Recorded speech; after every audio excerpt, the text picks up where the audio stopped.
Once upon a time, in a small village surrounded by lush forests and rolling hills, there lived a young girl named Amara. Amara was born to loving parents who were known in the village for their kindness and generosity. But when she was just 5 years old, her world was plunged into darkness. Both her parents fell ill and died, leaving Amara an orphan. To make matters worse, Amara lost her sight shortly after their passing due to a mysterious illness. Her father's brother Obinna and his wife Nneka were her only remaining family. The village expected them to care for Amara, but instead they saw her as a burden. She is just a blind girl, Obinna would sneer.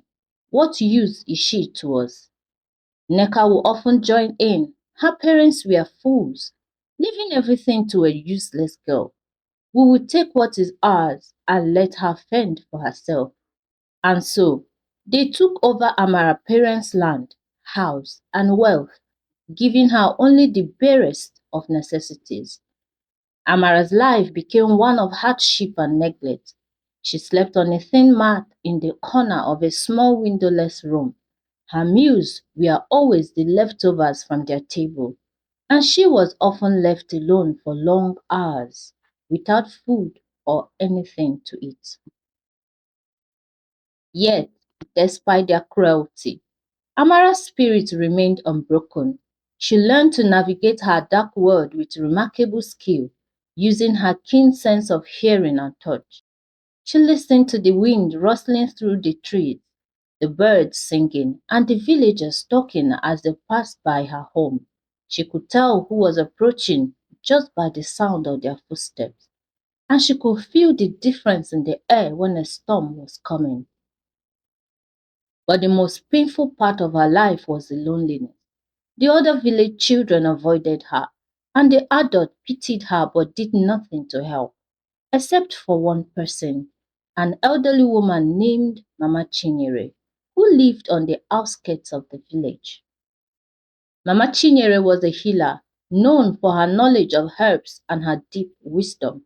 She would visit Amara from time to time, bringing her food and sitting with her to keep her company.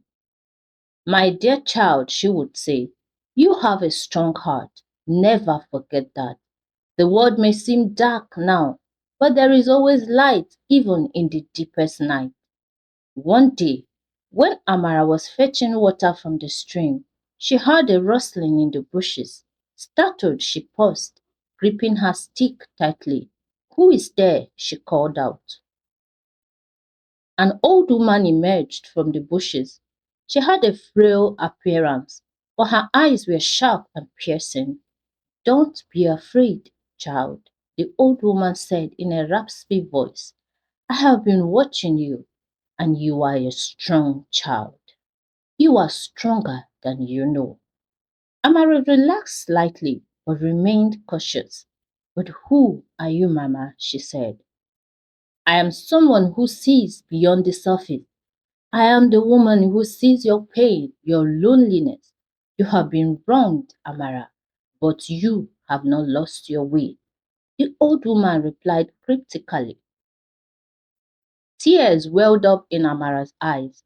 I don't know what to do. Please help me. I feel so helpless.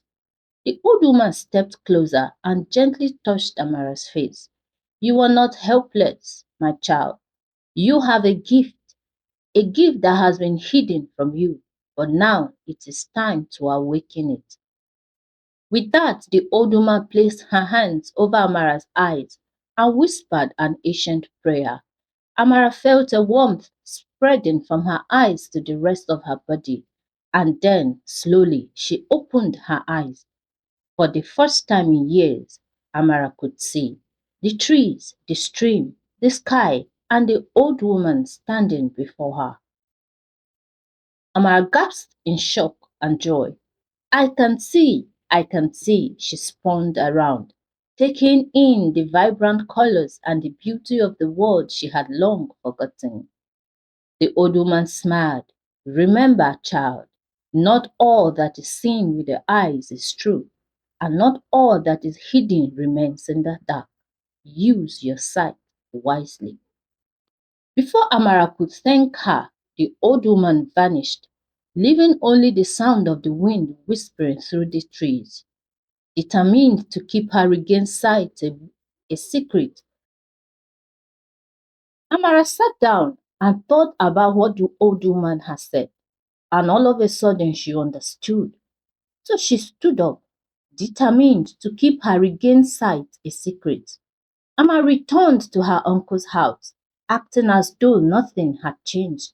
Obina and Nneka continued their deceitful ways, believing that she was still a blind, helpless girl. One evening, as they sat eating dinner, Obina leaned over to Nneka and whispered, "Tomorrow, we will sell the last piece of land her parents had left her. She will never know." Amara, pretending to be lost in her thoughts, heard every word. She clenched her fist under the table but remained silent. The next day, Obina went to the village elders to finalize the sale. But as he was about to sign the papers, Amara appeared at the council hut. "Wait," she called out. The elders turned to her, surprised to see her there. "What is it, child?" asked the eldest amongst them. "I have something to say," Amara replied, stepping forward. She took a deep breath and continued, "I may be blind, but I know what has been happening. My uncle has been stealing from me, selling my parents' properties and lands without my consent." Obina laughed mockingly. "How can you accuse me, girl? You can't even see."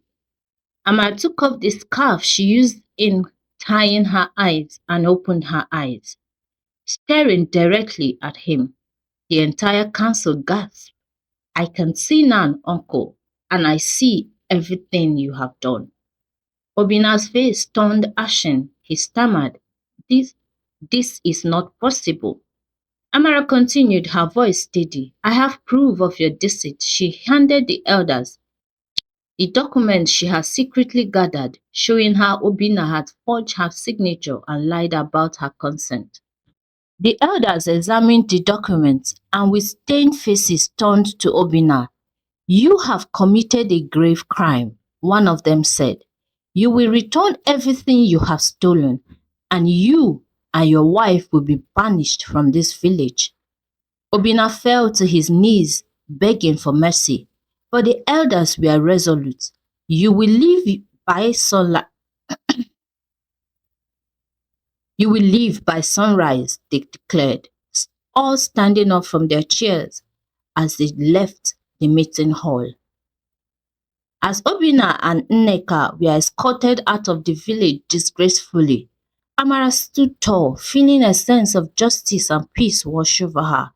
The villagers, who had once pitied her, now looked at her with admiration and respect. Mama Chinyere came to her and hugged her tightly. "I knew you had the strength, my child. You have shown everyone that true sight comes from within."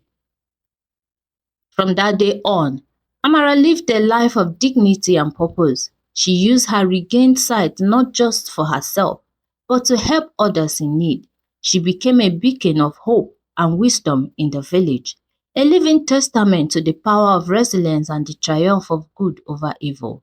And so, the story of Amara, the blind orphan girl who saw all, was told and retold through generations, reminding everyone that in the darkest of times, the light of justice and truth will always find a way to shine.